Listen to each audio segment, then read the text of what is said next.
नमस्कार, आप देख रहे हैं केबीपी टाइम्स और मैं हूं आपके साथ खुशी शेखावत। बुलेटिन की शुरुआत करेंगे राजस्थान की बड़ी खबरों से। जयपुर में राष्ट्रीय लोकतांत्रिक पार्टी के राष्ट्रीय अध्यक्ष और नागौर सांसद हनुमान बेनीवाल शुक्रवार को जयपुर स्थित एसएमएस अस्पताल पहुंचे, जहां उन्होंने दिवंगत नर्सिंग कार्मिक दीपक कुमार के परिजनों और आंदोलित मेडिकल स्टाफ से मुलाकात की। एसएमएस अस्पताल में सरकार के प्रतिनिधियों और अधिकारियों के साथ हुई वार्ता को सकारात्मक बताया गया।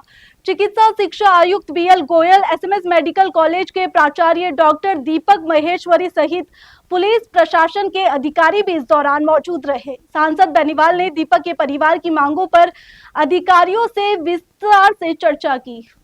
बेनीवाल ने आरोप लगाया कि संविदा सेवाएं समाप्त होने के बाद दीपक मानसिक रूप से आहत थे और सिस्टम की प्रताड़ना के कारण उन्होंने आत्महत्या जैसा कदम उठाया। इस दौरान उन्होंने राष्ट्रीय लोकतांत्रिक पार्टी की ओर से दिवंगत की पत्नी और परिजनों को 5 लाख रुपए की आर्थिक सहायता देने की घोषणा की। मीडिया से बातचीत करते हुए हनुमान बेनीवाल ने राजस्थान सरकार पर जमकर निशाना साधा। उन्होंने कहा कि प्रदेश की स्वास्थ्य सेवाएं चरमराई हुई है, कानून व्यवस्था वेंटिलेटर पर है और मुख्यमंत्री को धरातल की वास्तविक स्थिति की जानकारी नहीं है। बेनीवाल ने दावा किया कि 2028 के विधानसभा चुनाव में राजस्थान की जनता भाजपा और कांग्रेस दोनों को करारा जवाब देगी। साथ ही उन्होंने जल्द ही छात्र संगठन की घोषणा और पंचायत एवं निकाय चुनाव मजबूती से लड़ने की बात भी कही। अगली खबर भरतपुर से है। भरतपुर जिले के बयाना नगर पालिका कार्यालय में आयोजित समीक्षा बैठक के दौरान निर्दलीय विधायक रितु बनावत और नगर पालिका अधिशासी अधिकारी अनीता कुशवाहा आमने सामने आ गए। जानकारी के अनुसार विधायक रितु बनावत नगर पालिका के कार्यों और विकास योजनाओं की समीक्षा के लिए अधिकारियों की बैठक लेने पहुंची थी। इसी दौरान उन्होंने विभिन्न मुद्दों को लेकर ईओ अनीता कुशवाहा से सवाल जवाब किए। बैठक के दौरान वहां मौजूद एक व्यक्ति, जिसे ईओ का भतीजा बताया जा रहा है, बीच में बोल पड़ा। इस पर विधायक रितु बनावत ने उसे हस्तक्षेप नहीं करने और बैठक कक्ष से बाहर जाने को कहा। इसी बात को लेकर माहौल गरमा गया और विधायक तथा ईओ के बीच तीखी बहस शुरू हो गई। देखते ही देखते विवाद बढ़ गया और दोनों पक्षों के बीच तीखे शब्दों का आदान प्रदान होने लगा। घटना का वीडियो भी चर्चा में है। हालांकि मामले को लेकर दोनों पक्षों की ओर से अलग अलग दावे किए जा रहे हैं। फिलहाल ये घटनाक्रम क्षेत्र में चर्चा का विषय बना हुआ है। पाली जिले के रोहट क्षेत्र में नहड़ा बांध का चैनल गेट खोलने को लेकर किसानों का आक्रोश फूट पड़ा है। सैकड़ों किसान धरने पर बैठ गए हैं। किसानों का आरोप है कि बांध में फैक्ट्रियों का प्रदूषित पानी भरा हुआ है और इसे नदी में छोड़े जाने से हजारों बीघा कृषि भूमि प्रभावित हो सकती है। पाली जिले के रोहट के निकट स्थित नहड़ा बांध का चैनल गेट खोलने को लेकर विवाद गहरा गया है। बांध कमांड क्षेत्र के सैकड़ों किसान धरने पर बैठ गए हैं और सिंचाई विभाग के खिलाफ जमकर नारेबाजी की।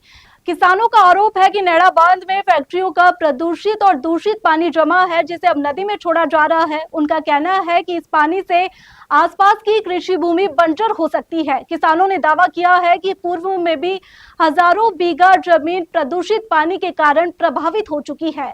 धरने पर बैठे किसानों ने कहा कि सुप्रीम कोर्ट की ओर से बांध के गेट नहीं खोलने के आदेश दिए गए थे, इसके बावजूद सिंचाई विभाग ने गेट खोल दिए। किसानों ने संबंधित अधिकारियों के खिलाफ मुकदमा दर्ज करने की मांग की है। ग्रामीणों और किसानों का आरोप है कि सुप्रीम कोर्ट की टीम और एसआईटी के संभावित दौरे से पहले बांध का प्रदूषित पानी निकालने के उद्देश्य से गेट खोले गए हैं।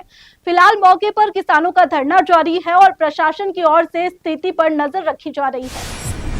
क्या वाकई पिछले एक दशक में गांव, गरीब और किसान की तस्वीर बदली है? क्या केंद्र और राज्य की योजनाओं का लाभ अंतिम व्यक्ति तक पहुंचा है? इन तमाम सवालों पर केबीपी टाइम्स ने की खास बातचीत सिवाना से भाजपा विधायक हमीर सिंह भायल से। विधायक भायल ने दावा किया कि प्रधानमंत्री नरेंद्र मोदी के नेतृत्व में वर्ष 2014 के बाद विकास कार्यों को नई गति मिली है और भाजपा सरकार ने हमेशा गांव, गरीब, किसान और शिक्षा को प्राथमिकता दी है। उन्होंने भैरव सिंह शेखावत से लेकर भजनलाल सरकार तक की कार्यशैली का जिक्र करते हुए कई अहम बातें कही।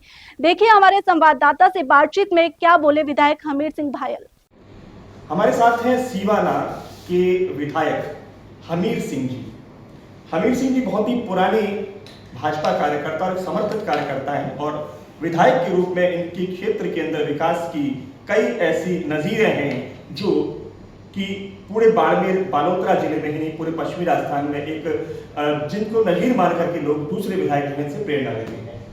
हमीर सिंह जी, मौजूदा स्थिति में जब बिजली, पानी और दूसरी तरीके की गर्मी के मौसम में संकट रहता है पश्चिमी राजस्थान में, तो आपके क्षेत्र की क्या स्थिति है? और आप अपने क्षेत्र में लगातार जाते रहते हैं, दौरों पर रहते हैं, तो क्या सरकार तक फीडबैक देकर के उन समस्याओं का समाधान करवाते हैं और किस तरीके से समस्याओं का समाधान होता है?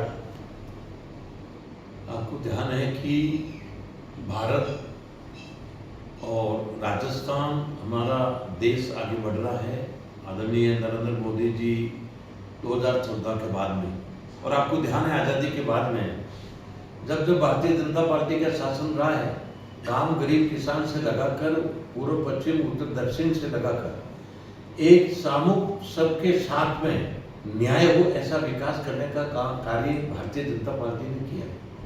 आपको ध्यान होगा कि स्वर्गीय अटल बिहारी वाजपेयी जी जब प्रधानमंत्री बने तो हमारा जो रेगिस्तान है पश्चिमी राजस्थान, जो बाड़मेर जैसलमेर में, हम कभी भविष्य में भी ये विचार नहीं कर सकते थे कि हमारे यहाँ भी रोड बनेगी कभी भी। और ये ऐसी योजना उन्होंने पीएम प्रधानमंत्री सड़क योजना के मार्फत जो योजना दी, तो हमारा रेगिस्तान भी आज हर ढाणी तक रोडों से जुड़ा है। स्वर्गीय भैरव सिंह जी शेखावत राजस्थान के मुख्यमंत्री बने तो उनके दिल में एक ही पीड़ा थी कि सब जगह समान दृष्टि से शिक्षा हो और सबका विकास हो। तो काम के बदले अनाज योजना, अंत्योदय योजना चालू करके एक गांव और ढाणी तक अगर भाजपा को पहुंचाने का काम किया तो स्वर्गीय भैरव सिंह जी शेखावत साहब ने किया। शिक्षा के प्रति उन्होंने बिना भेदभाव हर पंचायत हेडक्वार्टर पर 8वीं स्कूल करने का कार्य किया। उसके बाद में माननीय हमारे घायल सीवाना के विधायक केबीपी टाइम्स से राहुल गोस्वामी। राजस्थान में मौसम एक बार फिर करवट ले चुका है। पश्चिमी विक्षोभ और अरब सागर बंगाल की खाड़ी से आ रही नमी के असर से प्रदेश के कई जिलों में बारिश और आंधी का दौर जारी है। मौसम विभाग ने अगले 4 से 5 दिनों तक कई संभागों में तेज आंधी और बारिश की संभावना जताई है। राजस्थान में पश्चिमी विक्षोभ के सक्रिय होने से मौसम सुहाना बना हुआ है। वर्तमान में एक परिसंचरण तंत्र हरियाणा और आसपास के क्षेत्रों पर बना हुआ है। वहीं बंगाल की खाड़ी और अरब सागर से लगातार नमी मिलने के कारण प्रदेश में मौसम गतिविधियां तेज हो गई है। पिछले 24 घंटों के दौरान बीकानेर, जयपुर और भरतपुर संभाग के कई इलाकों में तेज मेघगर्जन, आंधी और बारिश दर्ज की गई। सबसे अधिक 50 मिलीमीटर बारिश सीकर जिले के दातारामगढ़ में रिकॉर्ड की गई। मौसम विभाग के अनुसार 13 जून को बीकानेर, जयपुर, भरतपुर, अजमेर, जोधपुर और कोटा संभाग के कुछ भागों में 60 से 70 किलोमीटर प्रति घंटे की रफ्तार से तेज आंधी चल सकती है। साथ ही कहीं कहीं मध्यम से तेज बारिश होने की भी प्रबल संभावना है। विभाग का कहना है कि बीकानेर, जयपुर, भरतपुर, अजमेर, कोटा और जोधपुर संभाग में आगामी 4 से 5 दिनों तक आंधी और बारिश की गतिविधियां जारी रह सकती है। ऐसे में लोगों को खराब मौसम के दौरान सतर्क रहने की सलाह दी गई है। इंडिया गठबंधन की बैठक के बाद कांग्रेस के वरिष्ठ नेता और राजस्थान के पूर्व मुख्यमंत्री अशोक गहलोत ने राहुल गांधी के नेतृत्व पर खुलकर भरोसा जताया है। सोशल मीडिया प्लेटफॉर्म एक्स पर किए गए एक पोस्ट में गहलोत ने राहुल गांधी के भाषण को लोकतांत्रिक संस्थाओं के सामने खड़ी चुनौतियों को लेकर एक वेकअप कॉल बताया है। साथ ही उन्होंने कहा कि इंडिया गठबंधन को राहुल गांधी के नेतृत्व में भाजपा और आरएसएस के खिलाफ एकजुट होकर लड़ाई लड़नी चाहिए। राजस्थान के पूर्व मुख्यमंत्री अशोक गहलोत ने इंडिया गठबंधन की बैठक में राहुल गांधी के संबोधन का समर्थन करते हुए बड़ा राजनीतिक संदेश दिया है। गहलोत ने सोशल मीडिया प्लेटफॉर्म एक्स पर पोस्ट कर कहा कि राहुल गांधी का भाषण केवल विपक्षी दलों को एकजुट करने का संदेश नहीं था, बल्कि लोकतांत्रिक संस्थाओं के सामने खड़ी चुनौतियों को लेकर एक स्पष्ट वेकअप कॉल था। गहलोत ने कहा कि राहुल गांधी ने विपक्षी दलों को आपसी मतभेद भुलाकर एकजुट होने का संदेश दिया है। उन्होंने लिखा कि देश की जनता में व्यापक आक्रोश है और असली चुनौती संस्थाओं पर बढ़ते नियंत्रण की है। पूर्व मुख्यमंत्री ने कहा कि वह राहुल गांधी के विचारों से पूरी तरह सहमत है और उन्होंने पहले भी इंडिया गठबंधन से राहुल गांधी के नेतृत्व में संघर्ष करने की अपील की थी। गहलोत ने दोहराया कि भाजपा और आरएसएस का मुकाबला करने के लिए सभी विपक्षी दलों को राहुल गांधी के साथ मजबूती से खड़ा होना होगा। गहलोत ने राहुल गांधी के बयान का हवाला देते हुए कहा कि यदि विपक्षी दल एकजुट होकर चुनावी मुकाबले करते हैं तो भाजपा को आसानी से हराया जा सकता है। अगली खबर पाली से है। पाली जिले के मारवाड़ जंक्शन में नगर पालिका के सफाई कार्यों को लेकर बड़ा सवाल खड़ा हो गया है। आरोप है कि सफाई ठेकेदार नालों की सफाई के लिए नाबालिग बच्चों से काम करवा रहे हैं। मामला सामने आने के बाद प्रशासन की कार्यप्रणाली पर सवाल उठने लगे हैं। मारवाड़ जंक्शन नगर पालिका क्षेत्र में सफाई व्यवस्था से जुड़ा एक गंभीर मामला सामने आया है।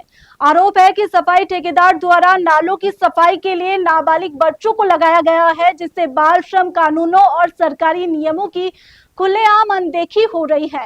अस्पताल रोड, काजीपुरा और रेलवे स्टेशन के निकट कई नाबालिग बच्चों को नालों की सफाई करते हुए देखा गया। स्थानीय लोगों का कहना है कि ये बच्चे लगातार जोखिम भरे हालात में काम कर रहे हैं, जबकि ऐसे कार्यों के लिए प्रशिक्षित और वयस्क श्रमिकों को लगाया जाना चाहिए। ग्रामीणों का आरोप है कि इस संबंध में नगर पालिका के अधिशासी अधिकारियों और उपखंड अधिकारी को शिकायत भी की जा चुकी है, लेकिन अब तक कोई ठोस कार्रवाई नहीं हुई है। सूत्रों के अनुसार रेलवे स्टेशन के पास स्थित नाला करीब 10 फीट गहरा है और उसमें दलदल भरा हुआ है। ऐसे में नाबालिग से काम करवाना उनकी जान को खतरे में डालने जैसा है। स्थानीय लोगों ने मामले की जांच कर जिम्मेदार ठेकेदार के खिलाफ कार्रवाई की मांग की है। पाली जिले के देवली गांव में कुछ माह पूर्व हुई बड़ी चोरी और लूट की वारदात में पुलिस को महत्वपूर्ण सफलता मिली है। मारवाड़ जंक्शन थाना पुलिस ने कार्रवाई करते हुए 3 शातिर आरोपियों को गिरफ्तार किया है। जानकारी के अनुसार वारदात में बदमाशों ने एक बुजुर्ग महिला को निशाना बनाया था। आरोपियों ने महिला के हाथ पैर बांधकर घर में रखे करीब 17 तोला सोना, 1 किलो चांदी और लगभग 2 लाख रुपए की नकदी सहित कुल 1.5 करोड़ रुपए की संपत्ति पर हाथ साफ कर दिया था। मारवाड़ जंक्शन थाना अधिकारी राजेंद्र कुमार खद्दावा के नेतृत्व में गठित पुलिस टीम लगातार आरोपियों की तलाश में जुटी हुई थी। जांच और तकनीकी साक्ष्यों के आधार पर पुलिस ने 3 आरोपियों को गिरफ्तार करने में सफलता हासिल की। पुलिस के अनुसार गिरफ्तार आरोपी पीड़िता के पड़ोस में ही रहते थे और उन्होंने सुनियोजित तरीके से एक वारदात को अंजाम दिया था। फिलहाल आरोपियों से गहन पूछताछ की जा रही है। वहीं मामले में शामिल अन्य फरार आरोपियों की गिरफ्तारी के लिए अलग अलग टीमों का गठन किया गया है। पुलिस ने चोरी किए गए सोने चांदी के आभूषण और अन्य माल की बरामदगी के प्रयास भी कर रही है। केंद्रीय मंत्री गजेंद्र सिंह शेखावत ने शुक्रवार को दिल्ली से देहरादून तक का सफर नवनिर्मित दिल्ली देहरादून एक्सप्रेसवे पर स्वयं कार चलाकर किया। इस दौरान उन्होंने एक्सप्रेसवे को विकसित भारत की जीती जागती मिसाल बताया। शेखावत ने कहा कि दिल्ली से देहरादून की प्रारंभिक 250 किलोमीटर की दूरी अब घटकर करीब 210 किलोमीटर रह गई है।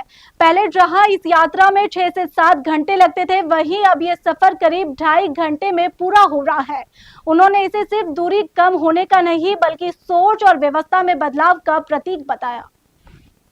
केंद्रीय मंत्री ने कहा कि एक्सप्रेसवे की सबसे बड़ी विशेषता इसकी पर्यावरण अनुकूल योजना है। वन्य जीवों के प्राकृतिक आवास और आवाजाही को सुरक्षित रखने के लिए इस मार्ग पर 12 किलोमीटर से अधिक लंबा एशिया का सबसे बड़ा एलिवेटेड वाइल्ड लाइफ कॉरिडोर बनाया गया है। उन्होंने कहा कि प्रधानमंत्री नरेंद्र मोदी के विरासत भी विकास भी विजन को ये परियोजना जमीन पर साकार करती है। आधुनिक इंफ्रास्ट्रक्चर के साथ पर्यावरण संरक्षण का संतुलन इस एक्सप्रेसवे की खास पहचान है। शेखावत ने कहा कि पिछले 12 वर्षों में भारत के एक्सप्रेसवे, नेशनल हाईवे और ग्रामीण सड़कों के नेटवर्क में बड़ा बदलाव आया है। दिल्ली मुंबई एक्सप्रेसवे से लेकर देश के गांवों तक सड़क कनेक्टिविटी मजबूत हुई है। उन्होंने कहा कि कोई कुछ भी कहे, देश बदल रहा है और विकास का पहिया लगातार आगे बढ़ रहा है। अगली खबर पाली से है। पाली जिले के मारवाड़ जंक्शन और रानी क्षेत्र में आवारा कुत्तों के आतंक से परेशान लोगों ने राहत की सांस ली। नगर पालिका प्रशासन ने विशेष अभियान चलाकर बड़ी संख्या में आवारा कुत्तों को पकड़ा है। बीते दिनों लगातार हो रहे हमलों के बाद स्थानीय लोगों ने कार्रवाई की मांग की थी। मारवाड़ जंक्शन विधानसभा क्षेत्र में आवारा कुत्तों के बढ़ते आतंक को देखते हुए नगर पालिका प्रशासन ने विशेष अभियान चलाया। मारवाड़ जंक्शन मुख्यालय और रानी उपखंड मुख्यालय पर लगातार कुत्तों के हमलों से लोग घायल हो रहे थे। जानकारी के अनुसार बीते पखवाड़े में आवारा कुत्तों ने 15 से अधिक लोगों पर हमला कर उन्हें घायल कर दिया था। लगातार मिल रही शिकायतों के बाद नगरपालिका प्रशासन हरकत में आया और मारवाड़ जंक्शन के अधिशासी अधिकारी विक्रम सिंह राठौड़ के निर्देश पर चलाए गए अभियान के दौरान मारवाड़ जंक्शन क्षेत्र से करीब 3 दर्जन और रानी उपखंड मुख्यालय से 30 से अधिक आवारा कुत्तों को पकड़ा गया। प्रशासन की इस कार्रवाई के बाद स्थानीय लोगों और सामाजिक संगठनों ने राहत की सांस ली है। नगरवासियों ने नगरपालिका प्रशासन का आभार जताते हुए ऐसे अभियान नियमित रूप से चलाने की मांग की है, ताकि भविष्य में लोगों को आवारा कुत्तों के हमलों का सामना न करना पड़े। फिलहाल बुलेटिन में बस इतना ही। हर अपडेट के लिए बने रहिए केबीपी टाइम्स के साथ।